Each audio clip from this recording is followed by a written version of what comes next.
नमस्कार, मैं हूं आशीष चित्रांशी और आप देख रहे हैं द न्यूज लॉन्च।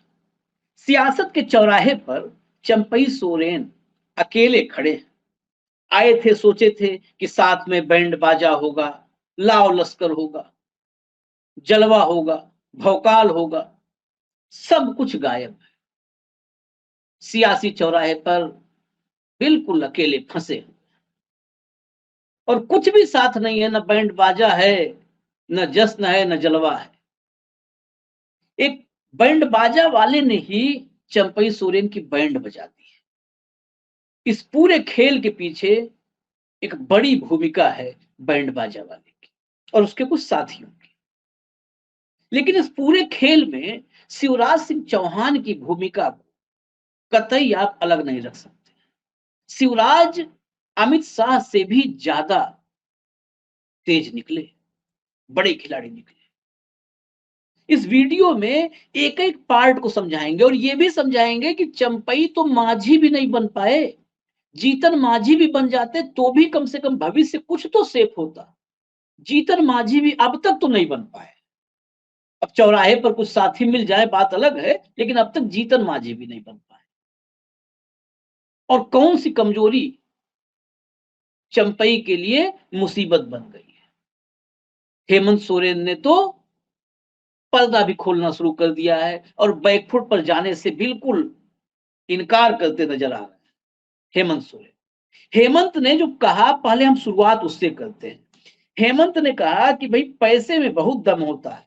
ये लोग गुजरात, असम, महाराष्ट्र से लोगों को ला करके यहाँ के पिछड़े दलित अल्पसंख्यक लोगों के ऊपर जहर बोने का काम करते हैं और एक दूसरे से लड़वाने का काम करते हैं। समाज छोड़िए, ये लोग घर भी फोड़ देते हैं और पार्टी तोड़ने का काम करते हैं। आए दिन विधायकों को खरीदते हैं। पैसा ऐसी चीज है कि नेता लोगों को इधर से उधर जाने में देर नहीं लगती। खैर कोई बात नहीं, हमारे इंडिया गठबंधन की सरकार 2019 से निरंतर जनता के बीच में खड़ी है। अब इसमें बात आई पैसे की, इसमें बात आई बाहर से लोग आते हैं। तो कौन लोग हैं इर्द गिर्द, पहले चलते हैं इस पर, एक एक कड़ी खोलेंगे छोटे से वीडियो। चंपई के सोरेन कौन लोग, चंपई सोरेन के इर्द गिर्द कौन लोग थे। चंपई सोरेन के आसपास में सबसे पहला नाम था चंचल गोस्वामी, मीडिया सलाहकार। अब मैंने कहा था कि बैंड बाजे वाले ने बैंड बजाई। दरअसल जो चंचल गोस्वामी हैं, ये बंगाली ब्राह्मण है और ऑर्केस्ट्रा में काम करते थे। एक बात बड़ा क्लियर है, मैं तमाम झारखंड के लोगों से बातचीत करता हूं और सब एक निष्कर्ष पर सभी बिल्कुल साफ एकमत रहते हैं कि आदिवासी जो हैं वो अभी उनमें वो श्रूडनेस नहीं है। भले चंपई सोरेन भाजपा की तरफ जा रहे हो, लेकिन फिर भी ये बात मैं कहूंगा, ये चंपई भी इसमें शामिल है। वो श्रूडनेस नहीं है, वो सातिलपन नहीं है जो तो बाकी लोगों में है, बाकी नेताओं में है, बाकी आमजन में है। आदिवासी झारखंड के रहने वाले लोग या झारखंड में जाकर बसे लोग भी कहते हैं कि आदिवासी जो है वो बड़े भोले भाले हैं। अभी उनके मन में वो मैल नहीं है जैसे बाकी हम लोगों के मन में हो गई। तो चंपई के इर्द गिर्द कौन, चंपई के इर्द गिर्द चंचल गोस्वामी, बंगाली ब्राह्मण। एक चंचल गोस्वामी के साथ और शख्सियत है, मैं नाम लेकर के ही खोलता हूं, मोहित करके। दरअसल चंचल गोस्वामी को समझने के लिए भी समझिए कि चंचल गोस्वामी टाटा का एम्प्लॉय है और टाटा का एम्प्लॉय चंपई सोरेन का मीडिया सलाहकार फुल टाइम चंपई सोरेन के साथ रहता है। अब आज तक तो आपने कारपोरेट घरानों में स्पोर्ट्स कोटे की नौकरी सुनी होगी, पॉलिटिक्स कोटे की तो नौकरी होती नहीं। तो चंपई के पास टाटा का एम्प्लॉय, जिसको बड़ा घर भी दे दिया है, सुनने में आया मेरी जानकारी में कि चंचल गोस्वामी को टाटा ने और बड़ा घर दे दिया। तो क्या चंपई सोरेन के पास कॉरपोरेट के काम मैनेज करने के लिए यह शख्स था? और इस शख्स को समझने के लिए और मैं आपको बताऊं, अभी हेमंत सोरेन, ये सब पूरे घटनाक्रम के पहले की बात है, हेमंत सोरेन और चंपई सोरेन बैठ के बात कर रहे थे। उस मीटिंग में चंचल गोस्वामी बार बार, चंपई और हेमंत बैठेंगे, दो आदमी मान लिया अगर खटास है या कोई खटास पैदा भी कर रहा है और साथ बैठ गए, साथ में खुल करके बात कर लिए, तो अगर तीसरा आदमी कोई कान में कुछ भर रहा है या मैल बैठा रहा है मन में, तो आमने सामने दो लोग बैठेंगे, साफ हो जाएगा कि नहीं जी हमने आपको ऐसा नहीं कहा, नहीं हमने तो आपको भी ऐसा नहीं कहा। आमने सामने हेमंत और चंपई बैठे हैं और वहां पर चंचल गोस्वामी बार बार चंपई को, अरे चलिए भाभी बुला रही है, घर से फोन आ रहा है, चलिए भाभी बुला रही मतलब हेमंत सोरेन और चंपई सोरेन, उसके बीच में चंचल गोस्वामी, आप सोचिए कि क्या हैसियत है चंचल गोस्वामी की कि वो कहे कि चलिए भाभी बुला रही है, घर चलिए भाभी बुला रही है। ये वक्त न देना कि चंपई और हेमंत बातचीत कर पाए। अब आखिर ऐसी कौन सी मजबूरी चंपई सोरेन की कि चंचल गोस्वामी चाहिए ही चाहिए। तो हर राजनेता की कुछ ना कुछ कमजोरी होती है। नीतीश कुमार के बारे में बिहार के लोग, जो भी बिहार को जानते हैं, बिहार के लोग जानते हैं, वो संजय झा का जिक्र क्यों करते हैं? क्यों कहते हैं कि संजय झा के पास कमजोर नस दबी हुई है नीतीश कुमार की? नीतीश कुमार की कोई कमजोरी नहीं है, लेकिन एक आध कुछ कमजोरी है, वो संजय झा के पास वो कमजोरी दफन है संजय झा के दिल में। शायद कुछ सबूत वबूत भी संजय झा के पास होंगे। ऐसे ही चंपई सोरेन की भी कोई कमजोरी है शायद, और वो चंचल गोस्वामी को पता है, चंचल गोस्वामी राजदार। दूसरा, चंचल गोस्वामी ने बेटे को भी, बाबूलाल सोरेन को भी सेट कर रखा है। अब बाबूलाल सोरेन में पारिवारिक मसलों में नहीं हम पॉलिटिकल इस प्लेटफॉर्म पे एनालिसिस करते, लेकिन बाबूलाल सोरेन चंपई सोरेन के लिए एक संकट से कम नहीं है। मैंने कई बार बताया, रिपीट नहीं करूंगा, कि मुख्यमंत्री बनने के 48 घंटे के भीतर सीएम का कारकेड जो कोई नहीं ले जा सकता है, लेकर के फार्म हाउस में जाकर के बैठ गया बेटा। सारे खनन पर बालू और सब पे पूरा सिकंजा कस के रखा है, और घर के भीतर की तो कोई चर्चा ही नहीं करनी है कि पिता पुत्र में संबंध कैसे। इन हालातों में घिरे हुए चंपई सोरेन को ला करके कि ये विधायक साथ में है, लोबिन हेम्ब्रम साथ में है, चमरा लिंडा साथ में है, दशरथ गगरई साथ में है, मोहंती साथ में है, सब नाम लेकर के दिल्ली पहुंचा दिए। अब दिल्ली पहुंचा दिए, लेकिन दिल्ली पहुंचे अकेले चंपई सोरेन। अब फिर मैं ले चलता हूं रांची। रांची में 5 स्कॉर्पियो चंपई सोरेन के साथ बाकी लोगों को लाने के लगी थी। नाम ऐसे ही नहीं आए थे, 5 स्कॉर्पियो थी, जो हम जानकारी मुझे वहां से मिल रही है, और ठोस जानकारी। लेकिन जैसे ED, CBI, IT Modi ji के पास है, तो राज्यों के पास कुछ तो है। अब वो ऐसा नहीं कर सकते कि अपने जो उनके पास है उसको भेज करके किसी सांसद को पकड़वा लें या दिल्ली सरकार पर नजर डाल लें, और हर आदमी मोदी शाह हो भी नहीं सकता। लेकिन उनके पास अपने आप को बचाने भर का या जानने भर का कुछ तो होता ही है। उनके पास एजेंसियां हैं, संसाधन है, एलआईयू है, इंटेलिजेंस है। तो खबर लीक हो चुकी थी, उनके पास भी शासन प्रशासन है। तो मामला वो स्कॉर्पियो खाली ही रह गई। चंपई सोरेन दिल्ली पहुंच पाए और बाकी स्कॉर्पियो रह गई खाली। अब एक तो मोहंती देर सवेर आ सकते हैं, क्योंकि मोहंती की सीट पर टिकट मोहंती का कटना पक्का हो चुका है।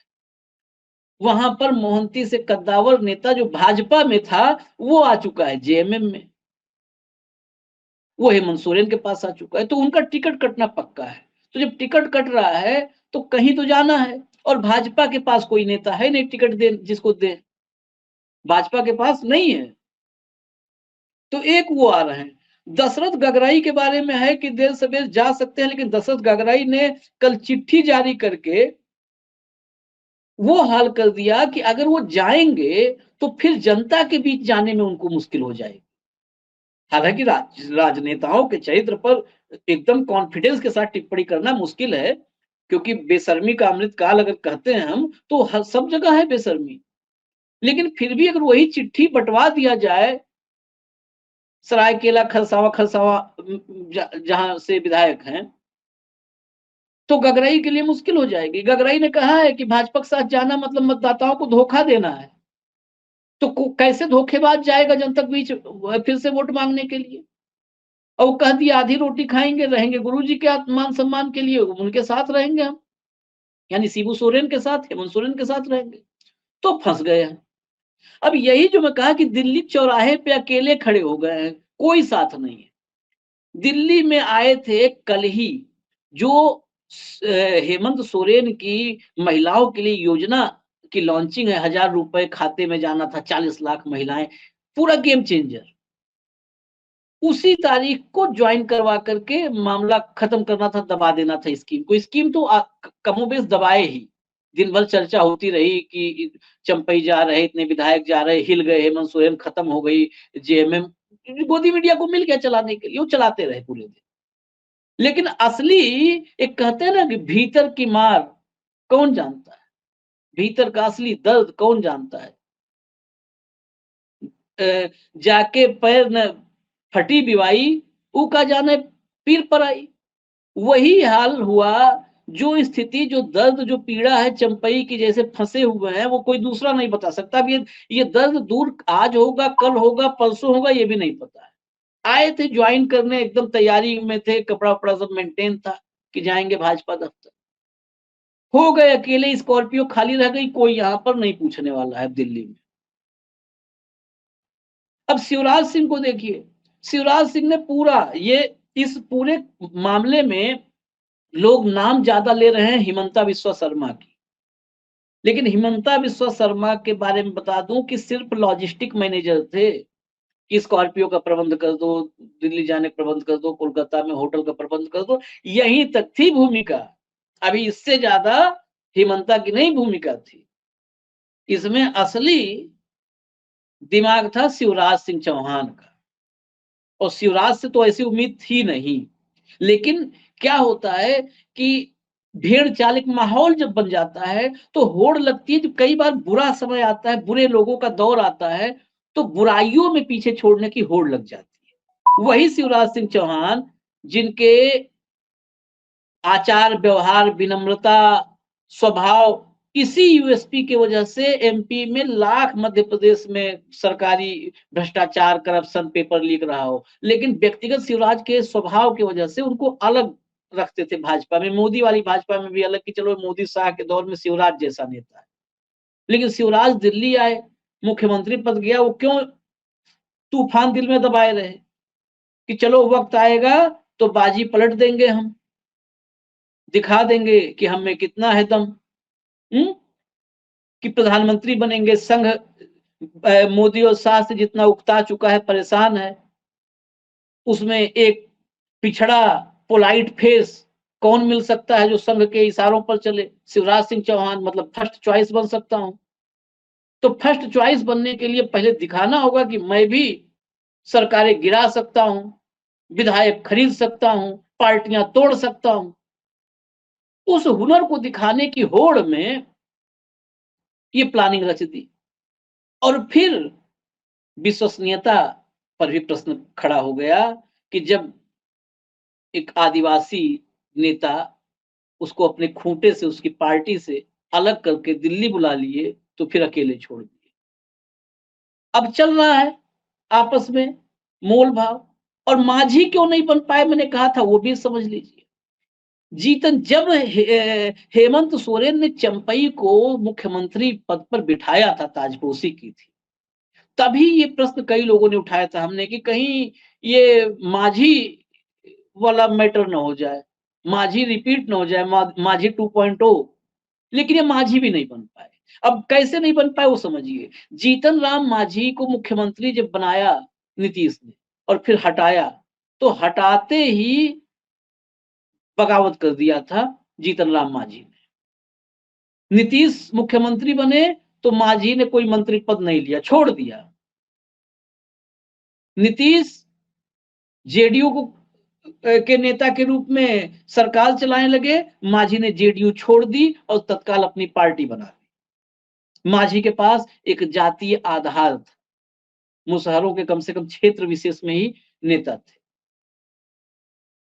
कोल्हान का टाइगर, टाइगर जो भी कहा जाए, ये टाइगर सिर्फ जेएमएम में रहते हुए टाइगर थे। अब तक चंपई की कोई परीक्षा जेएमएम से अलग होकर के नहीं हुई है कि उनके पास अपना जनाधार कितना है, क्योंकि सरायकेला में भी उनको जीतने में पसीने छूटे हैं, और 19 में भी छूटे पसीने,